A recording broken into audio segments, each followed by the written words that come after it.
Bonjour à toutes et à tous. Je vous souhaite la bienvenue à ce webinaire sur la thématique de l'assurance transport à l'international. Je suis Chloé Rouland, conseiller en développement international à Grex, centre de commerce international de la Chambre de commerce et d'industrie de Grenoble. Nous permettons à nos clients de développer leur chiffre d'affaires export en les accompagnant tant sur l'approche commerciale des marchés étrangers que sur les aspects réglementaires, comme aujourd'hui l'assurance transport. Notre intervenante pour cet atelier est Magali Leclerc, responsable pôle maritime et transport région Sud-Est chez Willis Towers Watson, courtier en assurance. Donc, durant ce webinaire, elle passera en revue les éléments permettant de couvrir au mieux les risques transport à l'international et abordera également des cas concrets d'actualité. Alors, vous pourrez poser vos questions dans le chat. Nous traiterons les questions à l'issue du webinaire. Comme d'habitude, la présentation sera envoyée en version PDF aux non-adhérents Grex et les adhérents pourront quant à eux la retrouver sur notre site Ecobiz. Je passe la parole à Magali Leclerc pour quelques mots de présentation. Bonjour à tous, donc je suis Magali Leclerc, je suis responsable transport chez WTW pour la région Sud-Est. WTW est un courtier en assurance, peut-être certains nous connaissent sous notre ancien nom qui était Gras Savoie. Donc notre rôle est d'accompagner nos clients dans le cadre de leur assurance au quotidien et leur développement à l'international. Alors, on va partir sur la présentation.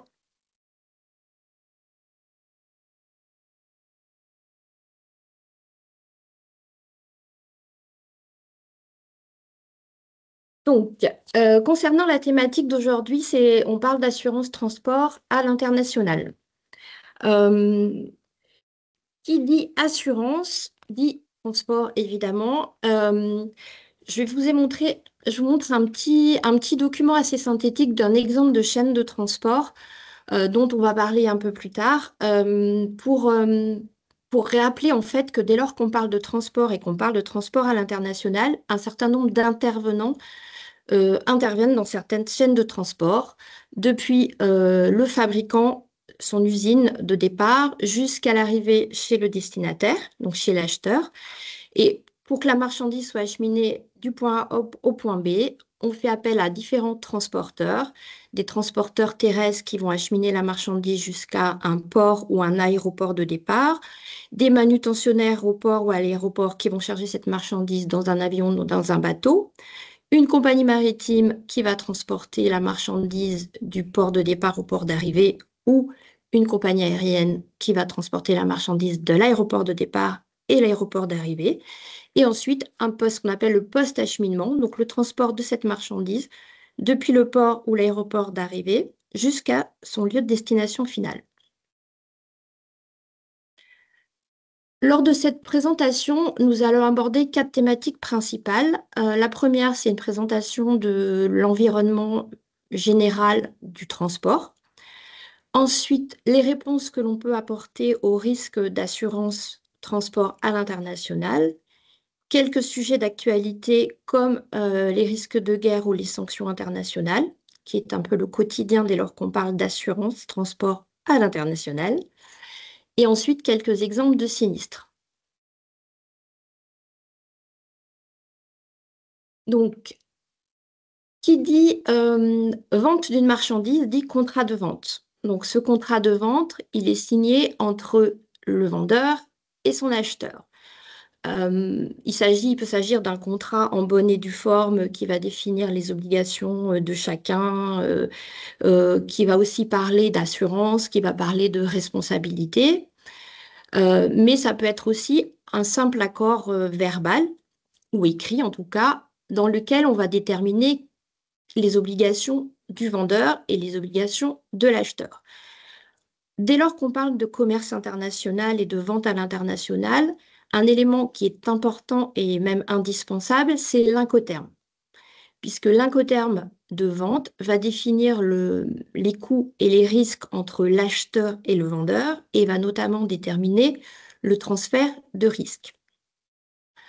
Quand on parle d'assurance, déjà c'est un point qui n'est pas toujours évoqué lors d'un contrat de vente, puisqu'aujourd'hui, pour revenir aux incoterms, sur les 11 incoterms 2020 qui existent, seuls 2 précisent et imposent une assurance obligatoire, c'est le CIP et le CIF. Pour les autres, l'usage veut que l'assurance et que le transfert de risque en assurance se fasse au même moment que le transfert de risque transport. Je vous donne un exemple. Si vous vendez FOB, port de départ Marseille, en tant que vendeur, votre responsabilité au niveau assurance va aller jusqu'au chargement à bord du navire à Marseille.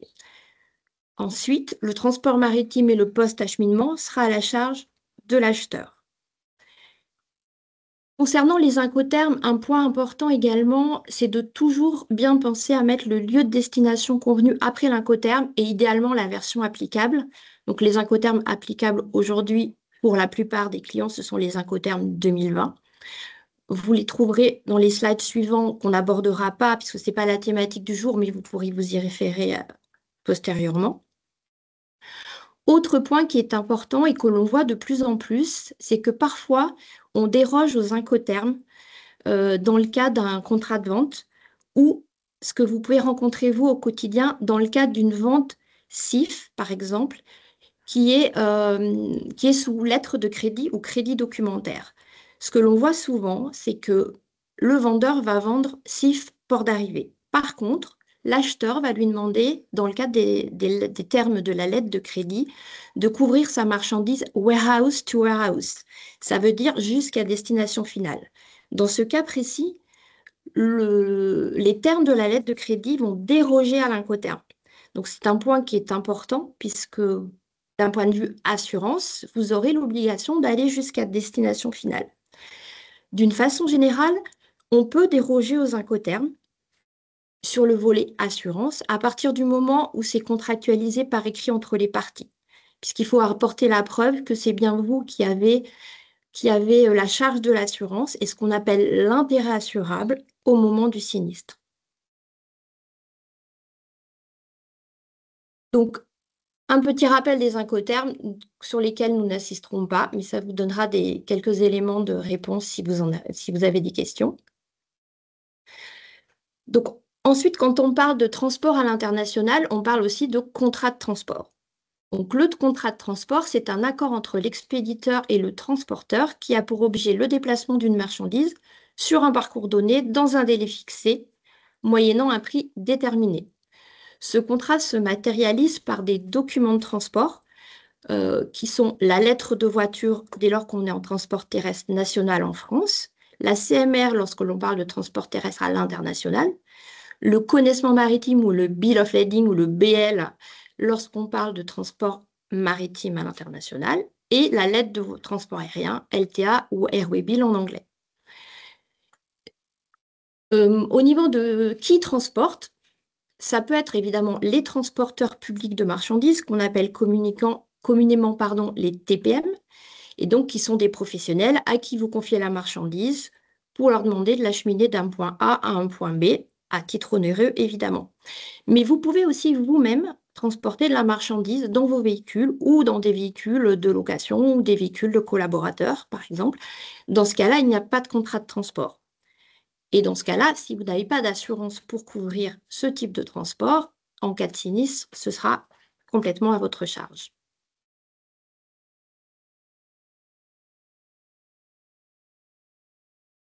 Qui dit transporteur dit régime de responsabilité du transporteur. Contrairement à de nombreuses idées reçues, le transporteur n'assure pas la marchandise qui lui est confiée, mais il assure sa responsabilité. Il a une obligation de résultat, il est présumé responsable des dommages et avaries en cours de transport, sauf en cas de force majeure, faute du concontractant ou vice propre de la marchandise.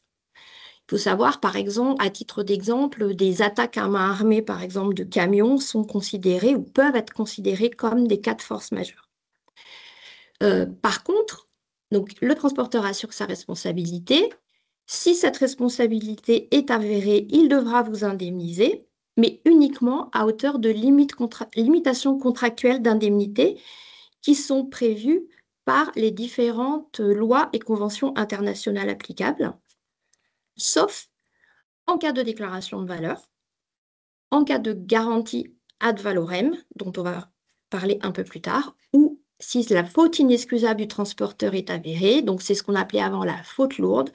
Et donc, si demain, un juge considère que le transporteur a fait une faute dans le cas du transport qui lui était confié, et à ce moment-là, il sera obligé d'indemniser la totalité de la valeur de la marchandise.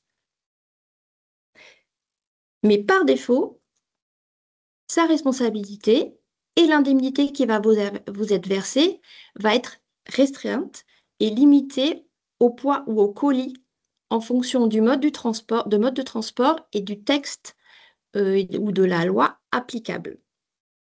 Donc, vous avez dans ce tableau une synthèse de quelques modes de transport principaux, on va dire, des textes applicables et des limitations légales de responsabilité.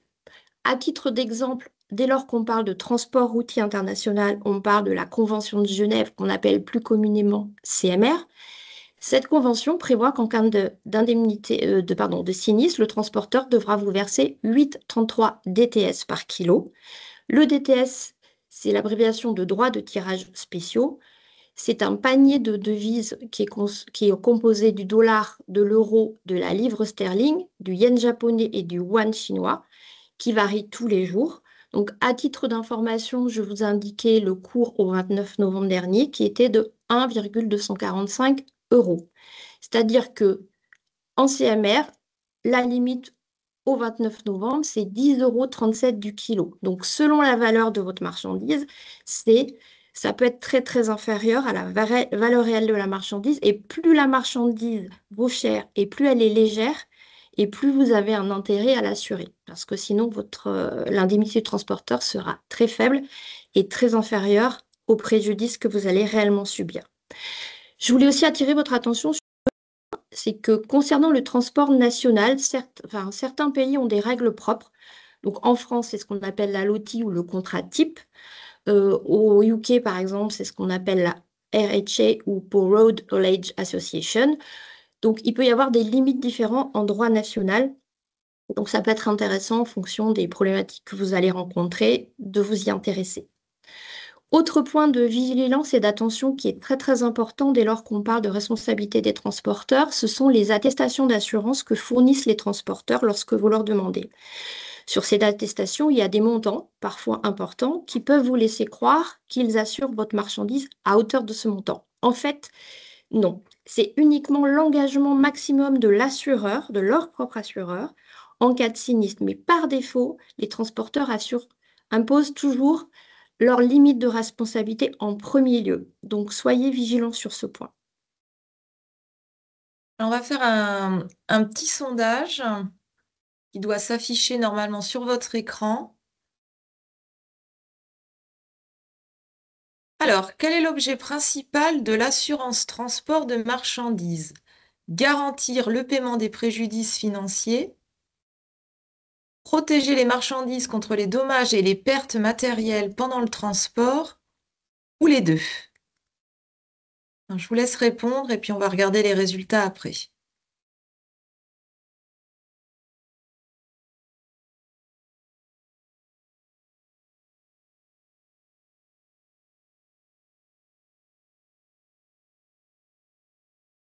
Alors, on a comme réponse les deux, 47%, garantir le paiement des préjudices financiers, 21%, protéger les marchandises contre les dommages et les pertes matérielles, 32%. Voilà, donc Magali reparlera de ça très rapidement. Oui, je peux même en parler tout de suite. Alors peut-être que la phrase n'était pas tellement bien, enfin la question était peut-être pas très bien tournée pour que vous la compreniez. Et en fait, la notion de préjudice financier, c'est au sens conséquence et au sens, par exemple, pénalité de retard ou autre. Ça, ce n'est pas du tout l'objet d'un contrat marchandise transportée. L'objet, c'est vraiment de couvrir les pertes et les dommages matériels. On va en parler un petit peu plus tard. Alors, ce slide très synthétique, en fait, concerne aussi les risques. Dès lors qu'on parle de transport de marchandises, on parle de risques. Le premier risque, évidemment, c'est la nature de la marchandise. Cette marchandise peut être, par exemple, ça peut être une très grosse machine industrielle qui va nécessiter une manutention spécifique. Ça peut être des produits, des denrées périssables qui vont nécessiter un transport ce qu'on appelle sous température dirigée. Ça peut être des très grosses pièces qui vont nécessiter un transport exceptionnel. Des marchandises qui vont être transsensibles à la casse ou au vol. Donc ça, c'est le premier critère d'analyse du risque lorsqu'on parle d'assurance transport. Le deuxième, c'est le conditionnement de cette marchandise. Est-ce que cette marchandise est conditionnée en carton, en palette? Est-ce qu'elle voyage sans emballage parce qu'elle est trop volumineuse ou trop spécifique pour qu'un emballage soit approprié? Comment est-elle manutentionnée? Est-ce qu'on est sur un chargement avec un simple chariot élévateur pour la mettre dans un camion ou est-ce qu'il faut la manutentionner à l'aide d'une grue parce qu'elle est très lourde? Évidemment, les modes de transport. Un transport terrestre sera moins risqué qu'un transport maritime ou un transport aérien. Et enfin, la territorialité. Euh, il est clair que si on transporte en terrestre en Union européenne ou si on transporte en maritime en Asie, par exemple, la notion de risque pour l'assureur ne sera pas du tout la même.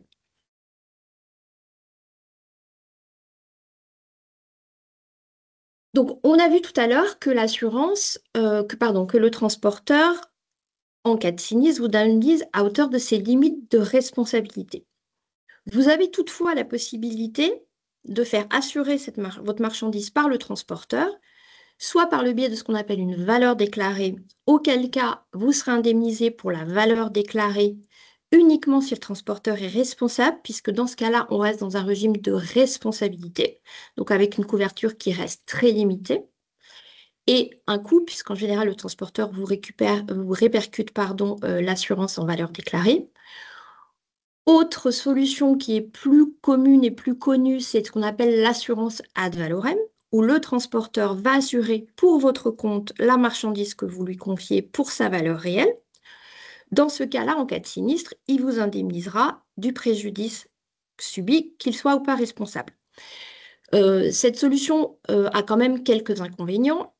Le transporteur va souscrire cette assurance auprès de son propre assureur. C'est-à-dire que si demain il y a un litige, l'assureur va prioritairement défendre les intérêts du transporteur et pas les vôtres.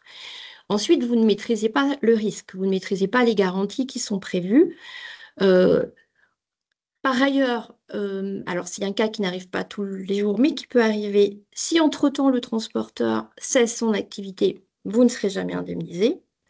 Et enfin, il vous répercute ce coût d'assurance, souvent en prenant une marge qui peut être assez significative, donc avec un coût qui peut être élevé. Donc la préconisation, c'est plutôt de souscrire ce qu'on appelle une assurance marchandise transportée, donc qui va couvrir vos marchandises pour leur valeur réelle, mais c'est vous qui allez maîtriser le risque. C'est vous qui allez décider ce que vous voulez couvrir, comment vous voulez le couvrir, pour quelle valeur, etc. Donc, ça va vous permettre de vous protéger financièrement contre les aléas liés aux opérations de transport, donc les vols, casses, pertes, etc. De pallier les carences liées aux limites de responsabilité des transporteurs dont on a parlé juste avant. De couvrir également les cas de force majeure ou d'exonération de responsabilité du transporteur, puisque, comme on l'a évoqué, si le transporteur n'est pas responsable, il ne vous indemnisera pas. Or, si vous avez un contrat marchandise transporté, vous serez indemnisé, que le transporteur soit ou pas responsable. Ça peut vous aider également dans vos relations commerciales avec vos donneurs d'ordre, euh, puisque vous aurez quelqu'un pour défendre vos intérêts et ça favorisera les échanges et ça favorisera de bonnes relations avec eux. Ça permet également une indemnisation meilleure et plus rapide du sinistre, puisque soit vous serez en direct, soit vous ferez appel à un courtier d'assurance qui sera là pour défendre vos intérêts et qui veillera à ce que vous soyez indemnisé au mieux et au plus plus vite.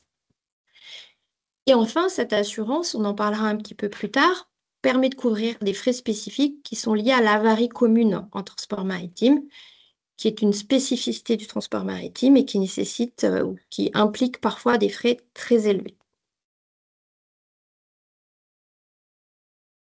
Donc, cette garantie marchandise transportée en synthèse, donc, elle garantit les pertes et les dommages matériels en cours de transport dès lors que vous avez ce qu'on appelle un intérêt assurable, c'est-à-dire que vous êtes en charge du transport et de l'assurance au moment du sinistre. Donc ça se réfère au contrat de vente et aux incoterms qui sera négocié entre vous et l'acheteur. Et donc, en fonction de l'incoterm, c'est soit l'acheteur, soit le vendeur qui doit assurer la marchandise. Et ce point doit vraiment être, enfin, j'insiste peut-être, mais ce point doit vraiment être discuté entre les acheteurs et les vendeurs parce que ce n'est pas toujours évoqué. Et le jour où il y a un sinistre, cela peut être compliqué à gérer. Au niveau des conditions d'assurance, dans les contrats d'assurance, on a deux types de couverture. Soit ce qu'on appelle la couverture tout risque, c'est-à-dire qu'on couvre tout sauf ce qui est exclu au contrat. Soit la couverture FAP sauf ou accident caractérisé ou événement majeur, ce sont les trois noms qui sont donnés en fonction du mode de transport, c'est-à-dire maritime, terrestre ou aérien, mais c'est la même chose au sens où on ne couvre que ce qui est limitativement énuméré au contrat. Donc tous les événements qui ne sont pas listés au contrat ne sont pas couverts. Par principe, nous on part du principe, nous on conseille d'être en tout risque. C'est beaucoup plus sécurisant pour le client. Ce contrat permet aussi de couvrir différents frais qui sont listés, toutes les mesures dites conservatoires pour la préservation des marchandises lorsque vous avez un sinistre, les frais et les honoraires d'experts lorsque vous devez faire appel à un expert pour voir l'état de la marchandise en cas de sinistre, également les frais d'avocat si le dossier va en judiciaire, les frais liés à l'avarie commune dont on parlera un peu plus tard, et d'autres frais qu'on peut également intégrer comme des frais d'extruction, de déblaiement, de dépollution, etc. Il existe différents types de polices d'assurance. Donc, ce qu'on appelle les polices au voyage, c'est lorsque c'est une expédition très ponctuelle, donc on couvre pour les expéditions occasionnelles. Une police à aliments lorsque ce sont des flux très réguliers, mais vous préférez faire une déclaration avant chaque transport. La police au chiffre d'affaires qui est le plus commun, c'est-à-dire qu'on définit un cadre, une marchandise, un montant, une territorialité, un chiffre d'affaires, et toutes les expéditions qui rentreront dans ce cadre seront automatiquement couvertes. Et on met aussi en place des programmes internationaux. Ça, ce sont pour les entreprises qui ont des filiales à l'étranger. Donc, en France, on met une police qu'on appelle une police master, qui généralement est une police au chiffre d'affaires. Et dans les pays dans lesquels une police locale est obligatoire, on va mettre en place des polices locales, ce qui permet de sécuriser le risque et ce qui permet surtout à la maison mère basée en France de maîtriser son risque, y compris à l'international et y compris au niveau de ses filiales. Je vous ai repris le schéma alors très synthétique de fonctionnement d'un programme international. On ne va pas le voir en détail, mais l'idée, c'est de dire qu'on a un certain nombre de pays qu'on peut couvrir depuis le contrat français, notamment tous les pays qui sont en Union européenne, plus certains pays où, alors c'est du jargon assurance, j'en suis désolée, mais où le non admis est autorisé, c'est-à-dire où les entreprises qui sont implantées dans ces pays peuvent être assurées par un assureur étranger. Donc, dès qu'on peut, on met le maximum de pays, on couvre le maximum de pays par la police, donc la police dite master, et on met en place des polices locales dans les pays où il y a des obligations, avec souvent des montants plus faibles pour limiter l'impact budgétaire. La plupart du temps, les prix minimums par pays sont autour de 2500 € hors taxes locales. On peut avoir aussi des particularités, des franchises spécifiques. J'ai notamment mis le cas du Mexique. Au Mexique, il y a énormément d'attaques à main armée. Donc, on a des franchises vol qui sont élevées en cas d'attaque à main armée parce qu'on sait que c'est récurrent, donc l'assureur souhaite se protéger aussi. Et soit on a des polices dites intégrées qui sont souscrites avec le même assureur que l'assureur master, soit on a des polices qui sont souscrites localement par la filiale, pardon, et le contrat français va intervenir en ce qu'on appelle en différence de conditions et de limites, ce qu'on appelle le dig deal, pour toujours sécuriser ce risque et éviter un éventuel trou de garantie. Quelques sujets d'actualité. Voilà. Et puis, un autre sondage qui va démarrer. Alors, quels types de risques sont généralement couverts par une assurance transport contre les risques de guerre? Dommages causés par les risques de grève, lockout et autres faits analogues. Dommages causés par des conflits armés et des actes de terrorisme. Dommages causés par des événements naturels. Plusieurs réponses possibles. Bon, a priori, vous pouvez répondre qu'à une. Bon, 93% des participants ont répondu dommages causés par des conflits armés et des actes de terrorisme.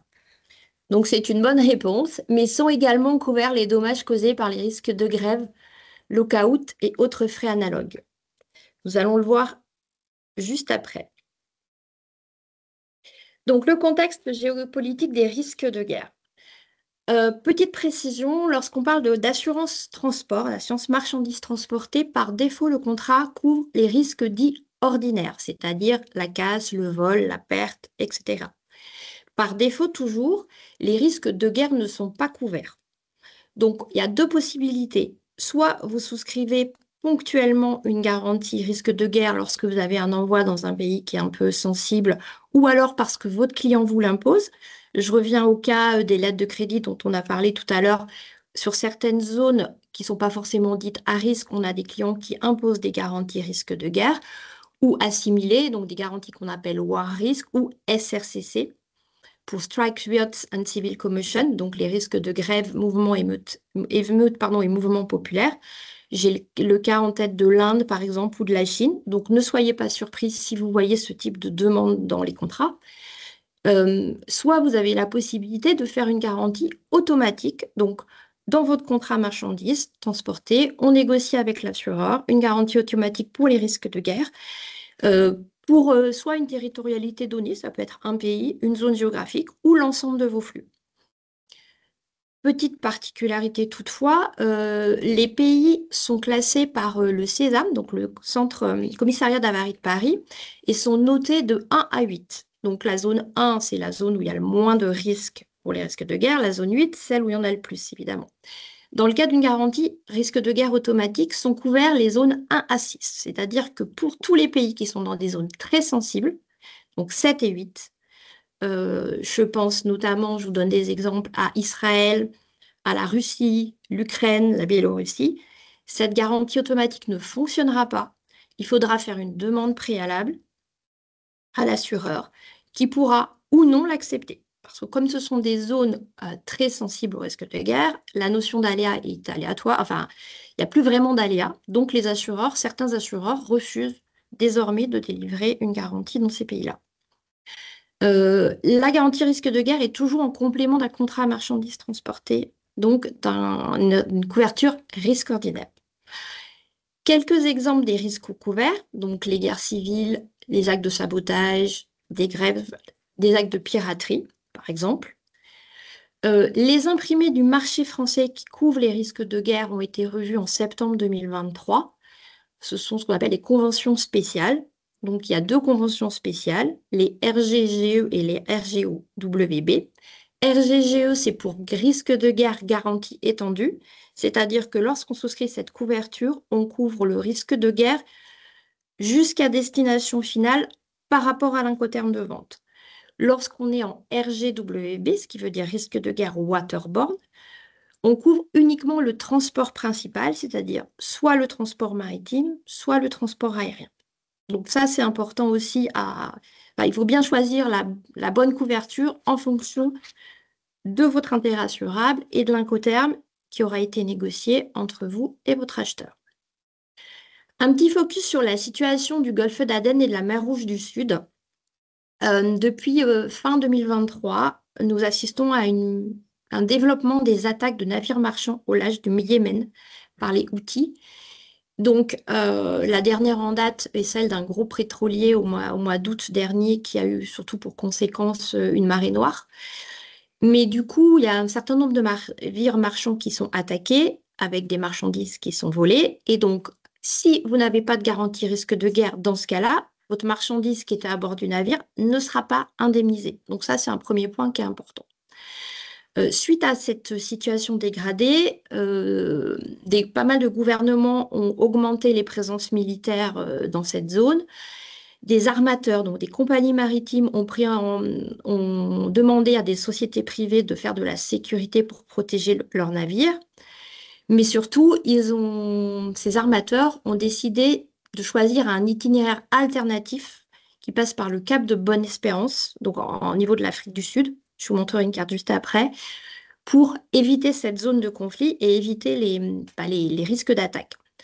Le problème, c'est que c'est plus long. Donc, le temps de trajet est augmenté de 10 jours en moyenne. C'est plus onéreux puisque la distance est plus importante. Et au niveau du Cap de Bonne-Espérance, il y a des conditions climatiques assez compliquées avec des vents violents et des tempêtes, donc qui peuvent quand même causer des dommages aux navires en mer. Pas pour les mêmes raisons, mais en tout cas, cette solution alternative n'est pas sans risque, on va dire.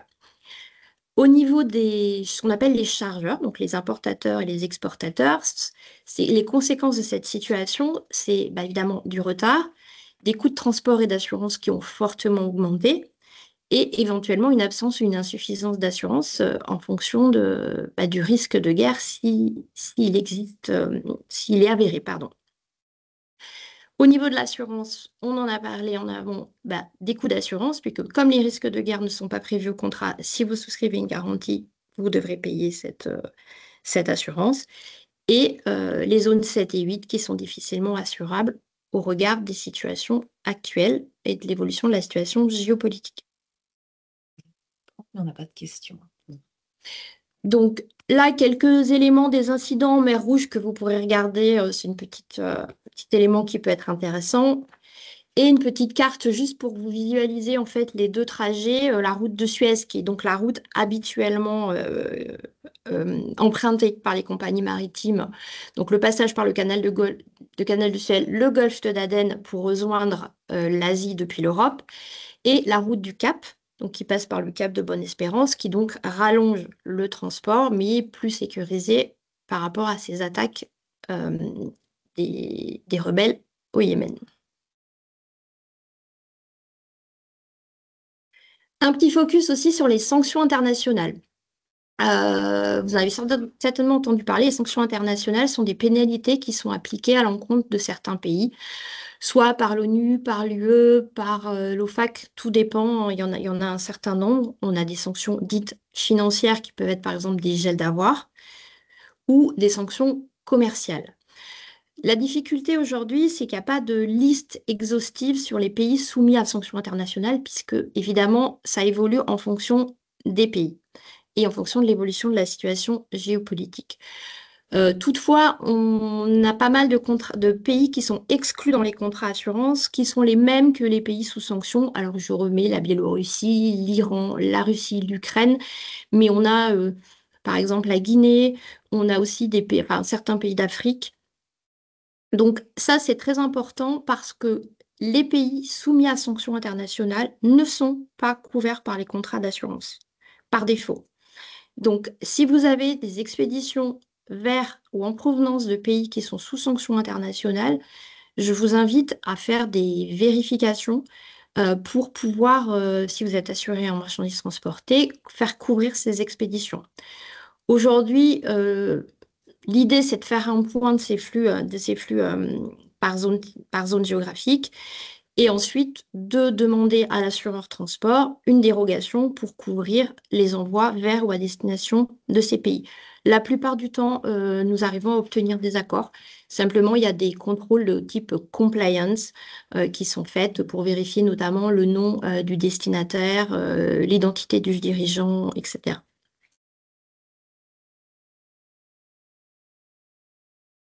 Quelques exemples de sinistres. Alors pour rappel, lorsqu'on parle de transport, on couvre ce qu'on appelle les avaries dites particulières, c'est les dommages matériels à la marchandise. Ça peut être aussi des manquants, de la non-livraison, une perte totale ou partielle, du vol, de la mouille par eau de mer, des variations de température si vous faites transporter de la marchandise sous température dirigée, etc. Et on a une particularité aussi qui s'appelle l'avarie commune en maritime.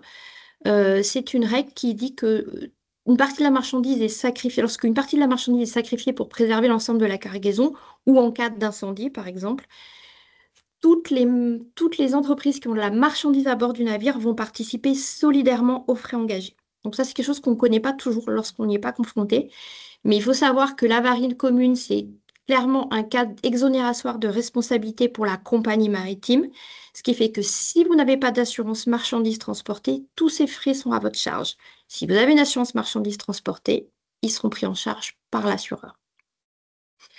Un exemple, j'ai mis plusieurs exemples, on va se focaliser sur le premier, qui est un exemple de sinistre transport terrestre en France. C'est un accident de la route, hein, d'une semi-remorque qui contenait des bouteilles de Saint-Émilion, mais c'est un exemple comme un autre. Il y avait 18 000 bouteilles dans le camion, 16 000 ont été totalement détruites, 2 000 ont pu être récupérées. Donc, dans ce cas présent, la société qui était en charge de l'assurance et propriétaire des marchandises, donc des bouteilles, avait une assurance marchandises transportées. Donc, l'assureur a indemnisé la perte de l'intégralité des bouteilles détruites, donc les 16 000 bouteilles, pour 272 000 euros. Hein, c'est fictif, évidemment, au niveau du montant, mais également les frais associés à ce sinistre, notamment des frais de main-d'œuvre pour ramassage des bouteilles, des frais de destruction et les frais d'expertise, puisqu'on a fait venir un expert pour constater les dommages. Ensuite, le cas d'un sinistre vol en Italie, je fais juste une aparté sur les circonstances du sinistre parce que ça se développe et c'est assez inattendu. C'est un sinistre réel d'un transporteur qui s'est fait voler de la marchandise pendant que le camion roulait. En fait, il y a une voiture qui s'est collée à lui.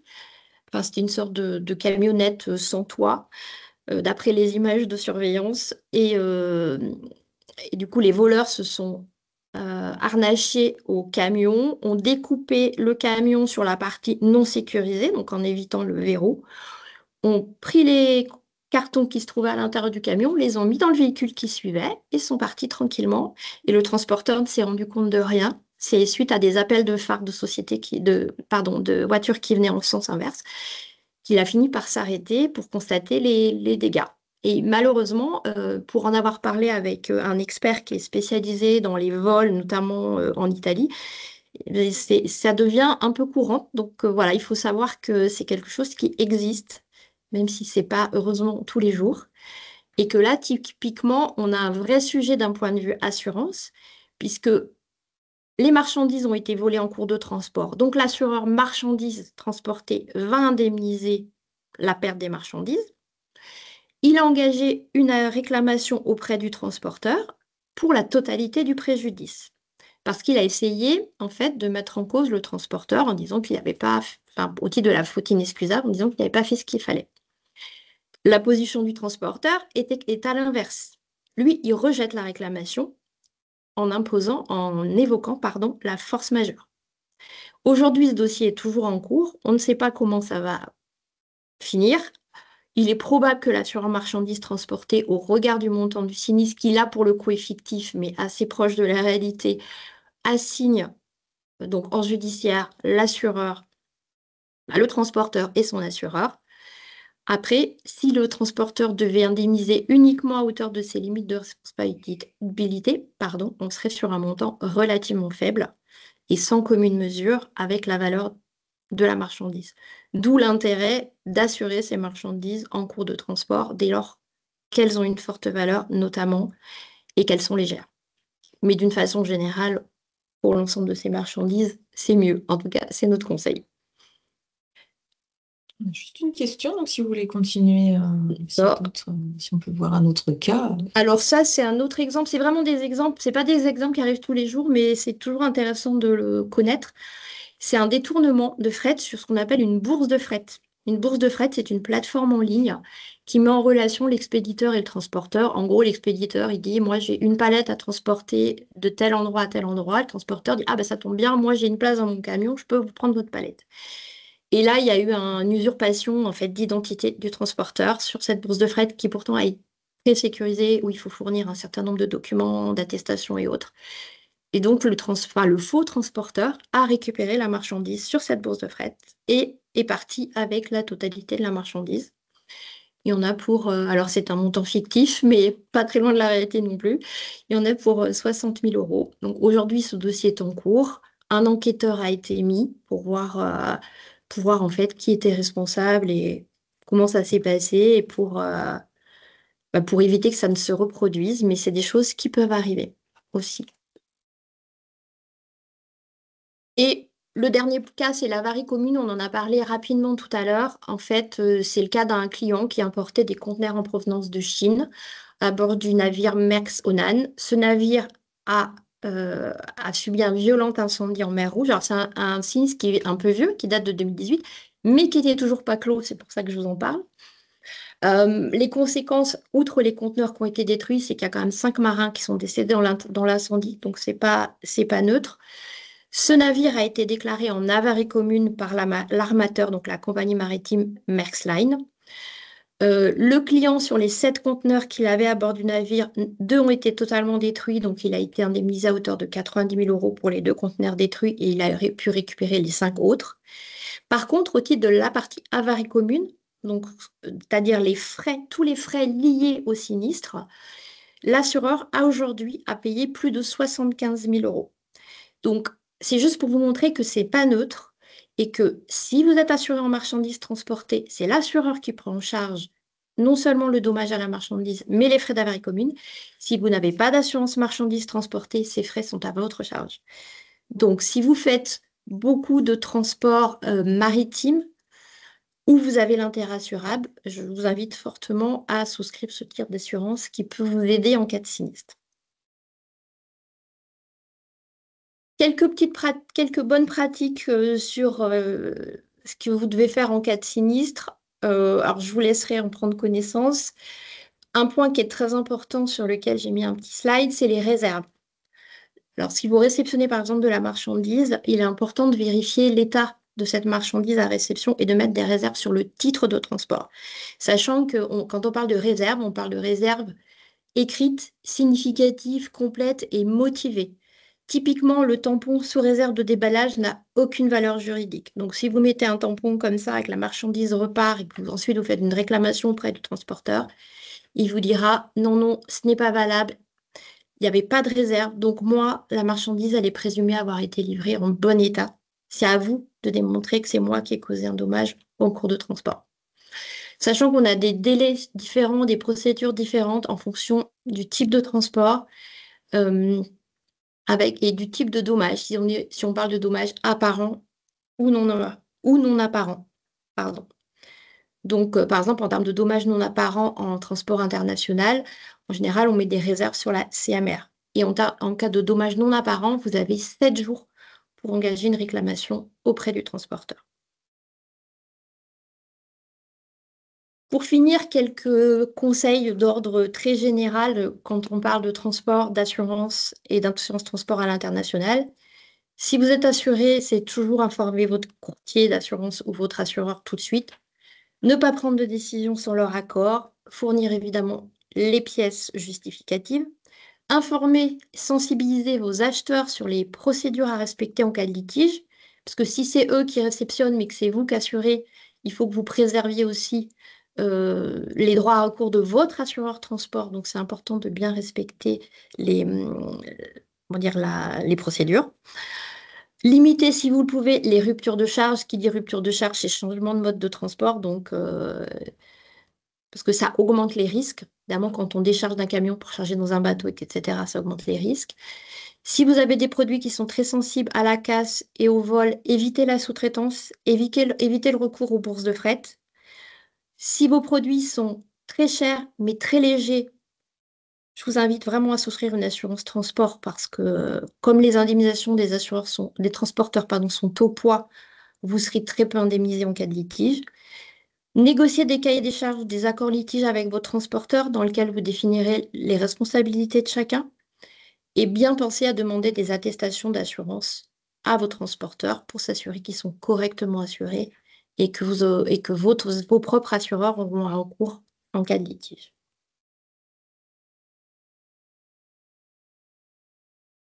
Eh bien, merci beaucoup Magali pour cette présentation très complète, très intéressante. On va très vite prendre 2 questions. Alors, quelqu'un a demandé si les assurances couvraient les pénalités contractuelles, les marées noires